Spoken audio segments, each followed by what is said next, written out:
चेहरे पर शताब्दियों से पड़ी हुई गर्द अभी भी हटी नहीं थी। मैं अब भी अनंगपाल तोमर का सपना ही थी, जिसे इंतजार था अपने साकार होने का। समय तो बदल चुका था, मगर नहीं बदले थे तो इंसान। वही साजिशों के जाल थे, वही छल, वही कपट और खून खराबे की बातें थीं। अनंगपाल तोमर को विजय चंद का संधि प्रस्ताव मिला और वो वहां जाने के लिए तैयार भी हो चुका था। और मैं सोच रही थी कि अगर उसे कुछ हो गया तो मेरा क्या होगा। क्या मेरा अतीत वर्तमान का चेहरा नहीं देख सकेगा?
पुत्र अनंगपाल,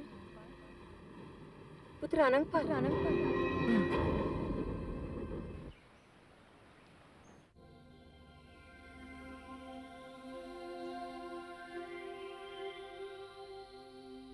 ये मैं क्या सुन रही हूँ महाराज कि अब कन्नौज जा रहे हैं? सच सुना है आपने रानी सा। परंतु ये निर्णय आपने कैसे कर लिया? क्या आप नहीं जानते कि राठौरों की दृष्टि हमारे राज्य पर है? वो इसे एक मांस का टुकड़ा समझकर चील की भांति उस पर झपट पड़ना चाहते हैं। रानी सा, इस प्रकार वो पहले सोचते थे, लेकिन अब उन्हें अपने विचार बदलने पड़े हैं। वो युद्ध नहीं चाहते, बल्कि उन्होंने संधि प्रस्ताव भेजा है। परंतु आप तो नवरात्र के 9 दिन कोई भी राजनीतिक कार्य नहीं करते। परंतु हमने उनके निमंत्रण को स्वीकार कर लिया है और भगवान एकलिंग के सामने उनके दूत को वचन भी दे दिया है कि हम मां भवानी के दर्शन करने आ रहे हैं। महाराज, क्या आप उनके छल कपट, उनके षड्यंत्रों को भूल गए?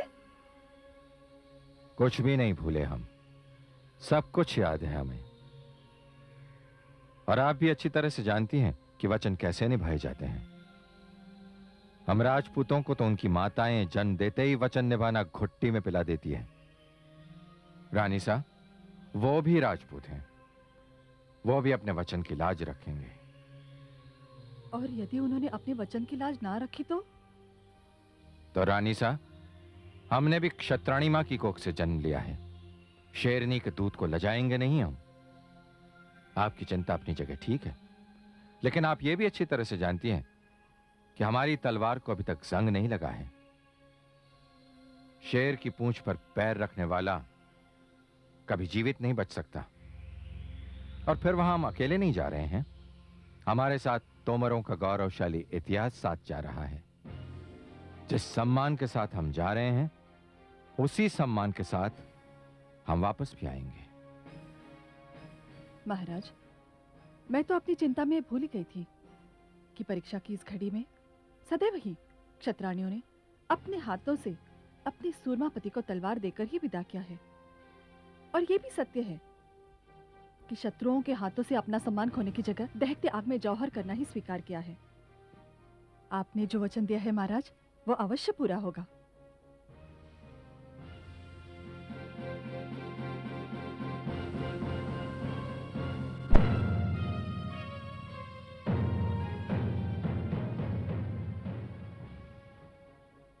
भवानी माँ आपकी रक्षा करेगी।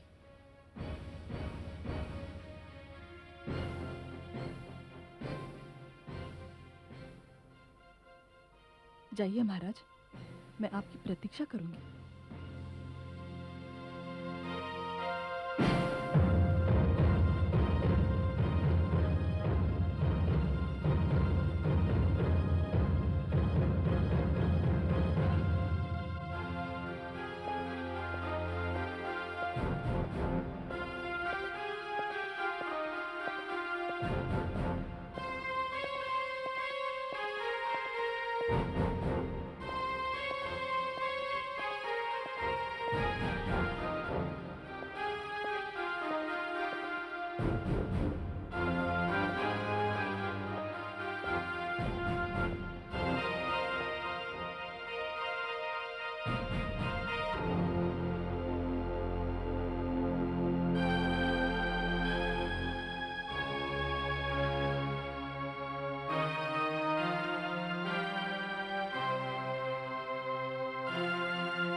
यहाँ तो कोई भी नहीं है।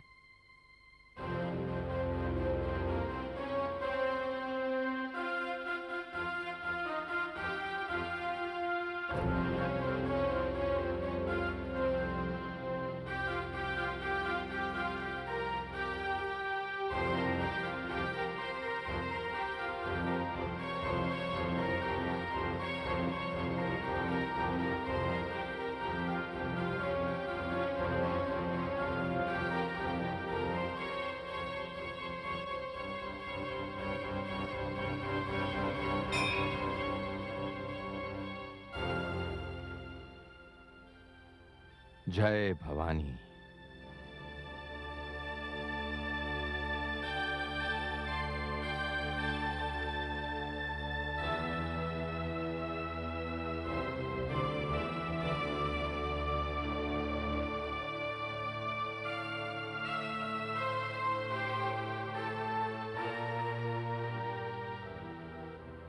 आश्चर्य की बात है, यहां तो कोई भी नहीं है।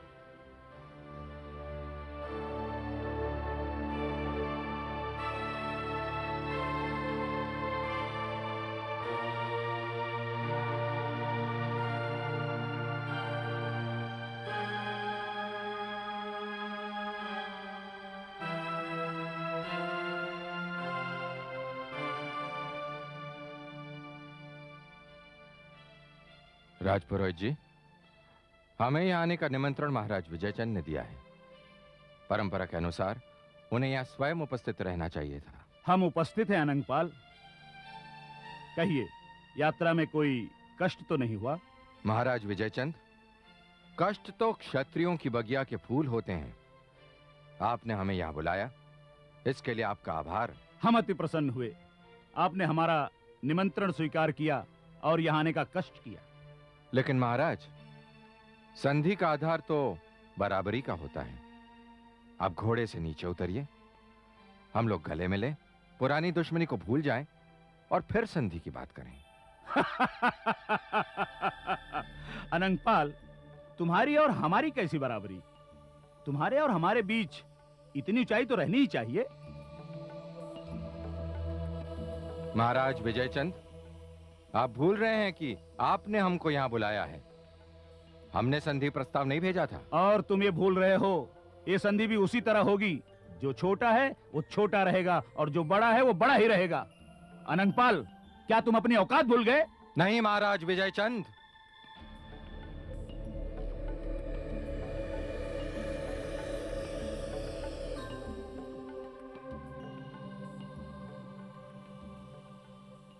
हम अपनी औकात नहीं भूले हैं, लेकिन जिस शिष्टाचार और सुलूक की आशा से हम आपके पास आए थे, उसे तो आपने मिट्टी में मिला दिया है।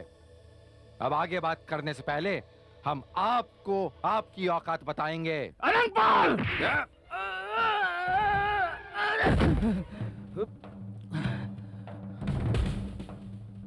तुम्हारी ये हिम्मत! विजयचंद, आकाश में उड़ने वाली धूल को उसकी औकात का पता उस समय चलता है जब हवा जरा सी शांत होती है और वो फिर धूल में मिल जाती है। और तुम्हारी औकात वही है। तुम्हारी ये हिम्मत! विजय चंद! अनंतपाल, तू अपनी औकात में रह के बात कर। माँ भवानी की कसम, तू मुझे क्या औकात दिखाएगा? अगर आज विजयादशमी का दिन होता तो मैं तेरी गर्दन काटकर माँ भवानी को दे देता, लेकिन आज के दिन मैं माँ भवानी को भेंट करूंगा मुझे मेरी औकात दिखाने वाले का ये हाथ। मेरे हाथ की भेंट तो तब चढ़ाएगा जब तू इनसे बच कर जाएगा। जय माँ भवानी! पिताजी! अनंतपाल! सन को पकड़ो से! पिताजी! अनंतपाल! पिताजी! मैं तुझे छोड़ूंगा नहीं अनंतपाल! सैनिकों! नहीं पिताजी को छोड़ूंगा उतार मैं के ले तुझे! जाओ।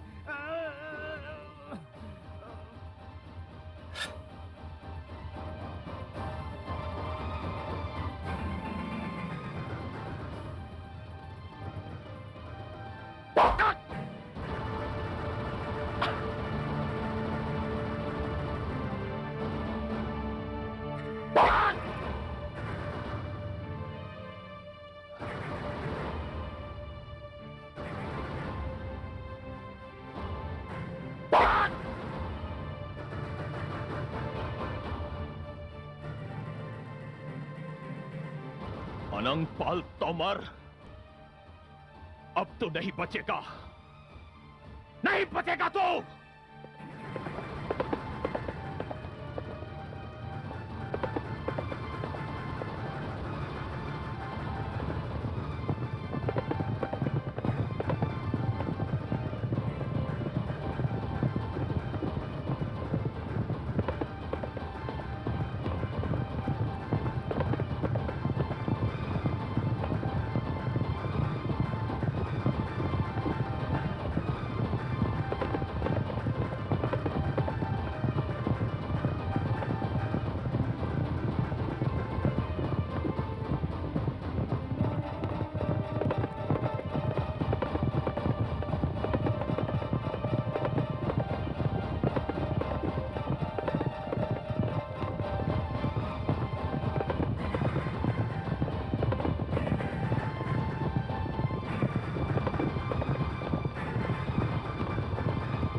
पुत्र अनंगपाल,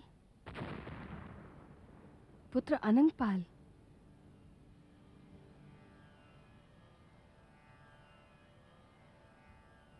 तूने मेरी पुकार सुन ली?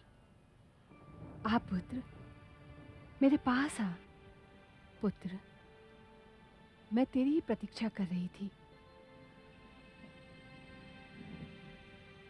आज तूने यहाँ आकर मेरी मनोकामना पूरी कर दी।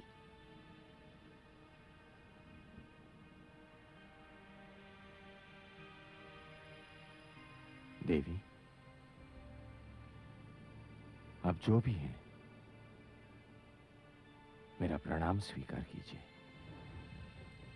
लेकिन मैं पूछ कर रहूंगा कि आपका परिचय क्या है? तू मेरा वंशज होकर भी मुझे भूल गया? माते, आपका वंशज?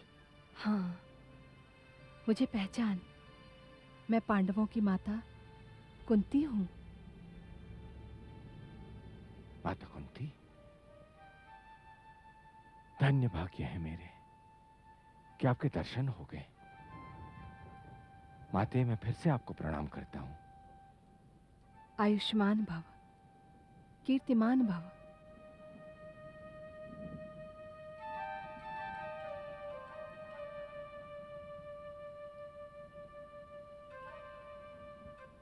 किंतु माते, यह क्षेत्र कौन सा है?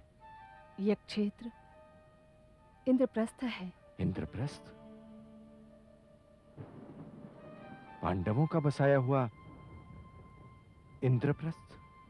हाँ पुत्र, ये इंद्रप्रस्थ जिसे मेरे पुत्रों ने बसाया था। इस स्थान पर किसी समय मय नाम के दानव ने प्रसिद्ध सभा स्थल का निर्माण किया था।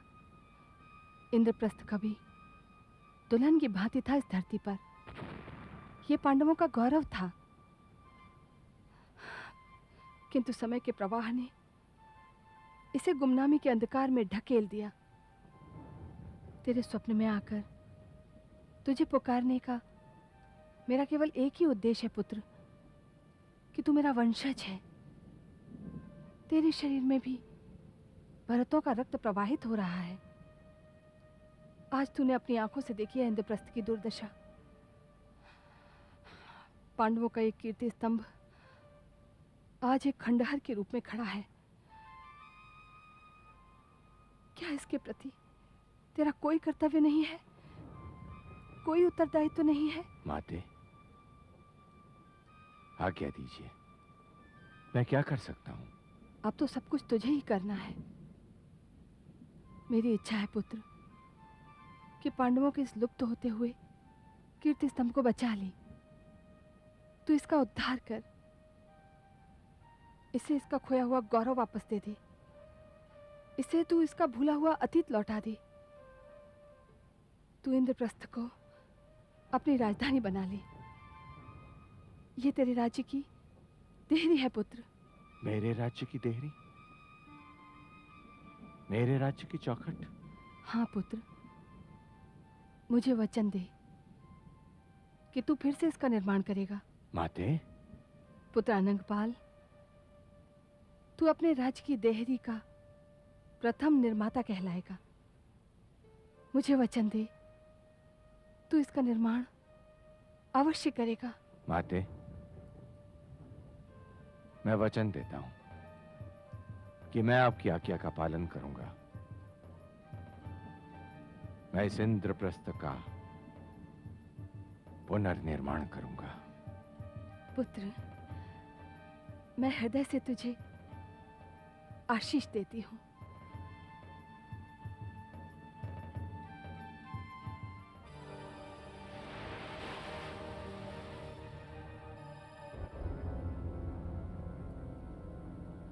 माते, माते, माते, माते।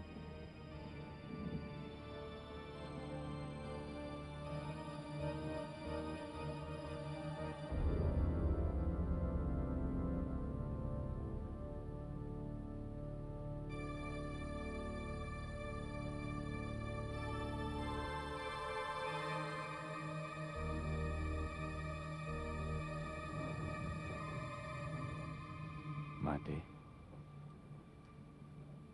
आज मैं धन्य हुआ। आज मुझे उस स्वप्न के भेद का पता चला। बरसों से जो स्वप्न मैं देख रहा था, उसका अर्थ आज मेरी समझ में आया। इतना महान स्थान मेरे राज्य में है और आज तक मैं उससे अपरिचित हूं। माते, मैं बसाऊंगा इंद्रप्रस्थ। मैं उसका पुनर्निर्माण करूंगा, एक भव्य दरबार बनाऊंगा और उस सिंहासन पर तुम्हारे आशीर्वाद से तुम्हारे ये पुत्र बैठकर भारत का नया इतिहास लिखेगा।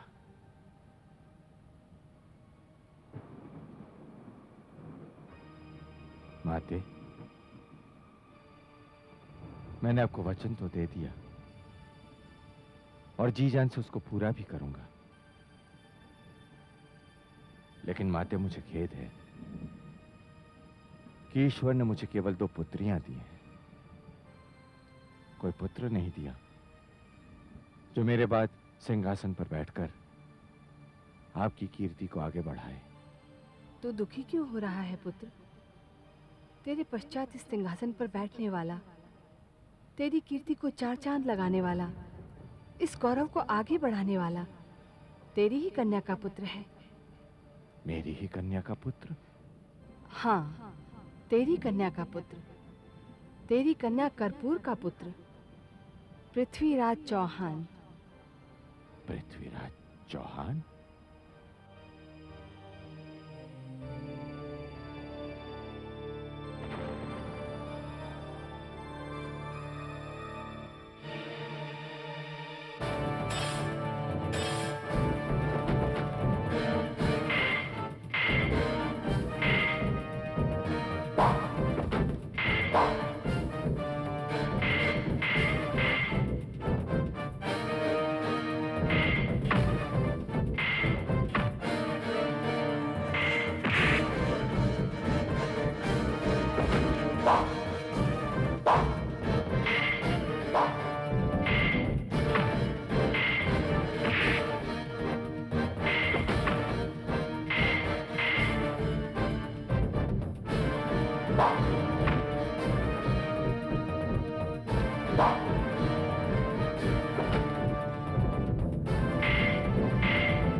पति सोमेश्वर के सुत वीर शिरोमणि पृथ्वीराज, तुम हो देव धरा पर उतरे, तुम सा नहीं जगत में आज। तुम हो देव धरा पर उतरे, तुम सा नहीं जगत में आज।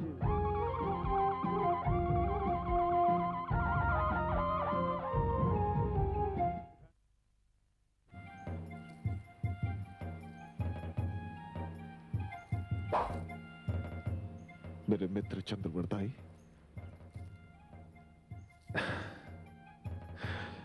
मित्र, मेरी प्रशंसा करने में जितने सुंदर तुम्हारे शब्द हैं, जितने सुंदर तुम्हारे छंद हैं और जितनी सुंदर तुम्हारी कविता है, सच पूछो तो उतना योग्य मैं नहीं हूं।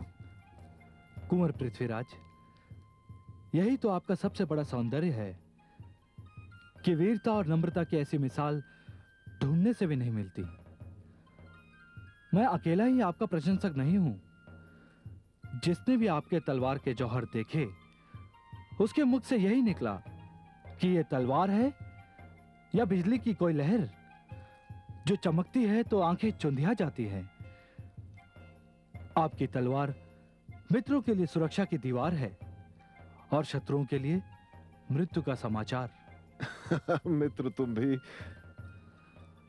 आपकी जितनी बड़ी प्रशंसा की जाए कम है। कुंवर पृथ्वीराज, तलवार का चमत्कार तो देख लिया हमने, अब हम देखना चाहते हैं आपके शब्द वेदी बाण का चमत्कार। सुना है कि इस शस्त्र कला में आपका उत्तर देने वाले सूरमा ने अभी तक अपनी मां की कोख से जन्म नहीं लिया है। किंतु चंद्रवर्दाई, कभी कभी इतनी प्रशंसा अहंकार का रूप भी धारण कर लेती है। किंतु मेरी प्रशंसा में अहंकार नहीं, स्वाभिमान है।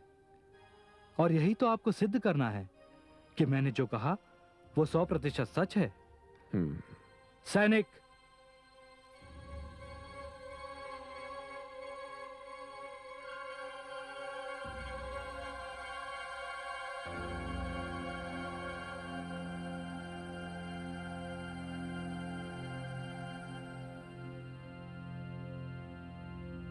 ये लीजिए धनुष और ये लीजिए बाण।